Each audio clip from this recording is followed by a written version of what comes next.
आजकाल खूप लोकांना पोटात गॅस होण्याचा त्रास होतो. पोट फुगणे, ढेकर येणे, जळजळ होणे हे सगळं रोजच्याच आपल्याला परिणाम भोगावे लागतात. अनेक वेळा आपण याकडे दुर्लक्ष करतो, पण ही छोटी समस्या पुढे मोठी होऊ शकते. खरं तर गॅस होण्यामागे आपल्या काही चुकीच्या सवयी कारणीभूत असतात. तर त्याच तुम्हाला मी या व्हिडिओमध्ये सांगणार आहे. त्यासाठी तुम्ही हा व्हिडिओ शेवटपर्यंत नक्की बघा. आता सगळ्यात पहिले जाणून घेऊया गॅस होण्याची कारणे काय आहेत. तर पहिलं आहे वेगाने जेवण करणे. आपण पटकन जेवतो आणि अन्न नीट चावत नाही.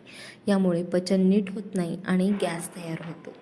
तसंच दुसरं, जास्त तेलकट आणि तिखट पदार्थ, फास्ट फूड आणि बाहेरचे पदार्थ पचायला जड असतात. त्यामुळे पोटात जळजळ आणि गॅस वाढते. तिसरं आहे महत्त्वाचं की वेळेवर आपण न खाणे. लांब वेळ पोट रिकामं ठेवल्याने ॲसिडिटी तयार होते आणि त्यामुळे गॅस आणि अस्वस्थता वाढते.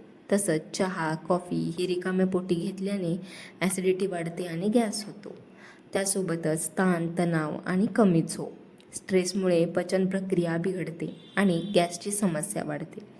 तर काही पदार्थ न पचणे, जसं की दूध, डाळी किंवा काही भाज्या काही लोकांना सूट होत नाही, त्यामुळे गॅस तयार होतो. आता गॅस कमी करण्याचे काही उपाय आहेत. ते तुम्ही जर केले तर 100% तुम्हाला उपाय येऊ शकतो. हळूहळू आणि नीट चावून खा. अन्न व्यवस्थित चावल्याने पचन सुधारतं आणि गॅस होण्याची शक्यता कमी होते. त्यासोबतच पुरेसं पाणी प्या. दिवसातून कमीत कमी 2 ते 3 लिटर पाणी आवश्यक आहे. त्याने काय होतं, पचन सुधारतं आणि शरीर स्वच्छ ठेवतं. त्यासोबतच सकाळी कोमट पाणी प्यायचं. रिकाम्या पोटी कोमट पाणी पिल्याने सुद्धा गॅस कमी होऊ शकतो. आणि जेवणानंतर चालणे. जेवणानंतर किमान 10 ते 15 मिनटं चालल्याने अन्न पचायला मदत होते आणि गॅस कमी होतो. जिरे पाणी प्यायचं.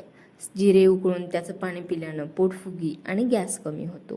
त्यासोबतच आलं आणि हिंग वापरा. तुमच्या पदार्थांमध्ये तुम्ही जेव्हा जेवण वगैरे बनवत असता त्यासोबत तुम्ही आलं किंवा हिंग किंवा आल्याचा चहा कधी कधी वापरू शकता.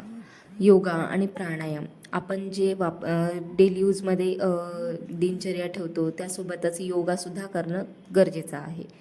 मग कधी डॉक्टरांचा सल्ला घ्यायचा. सतत पोट दुखत असेल, खूप जास्त गॅस होत असेल, ॲसिडिटी किंवा उलटी होत असेल, अशा वेळी डॉक्टरांचा सल्ला घ्या. पोटात गॅस होणं ही सामान्य गोष्ट आहे, पण आपल्या सवयींमुळे तो वाढतो. वेळेवर खाणं, चांगली झोप आणि योग्य आहार यामुळे ही समस्या सहज तुमची कमी होऊ शकते. जर तुम्ही तुमच्या आयुष्यात छोटे छोटे बदल हे केले तर तुमचं आयुष्य सुधारू शकतं. आणि तुम्हाला जर हा व्हिडिओ उपयोगी वाटलाच असेल तर लाईक करा आणि शेअर करा आणि अशाच हेल्थ टिप्ससाठी चॅनलला सबस्क्राईब करा.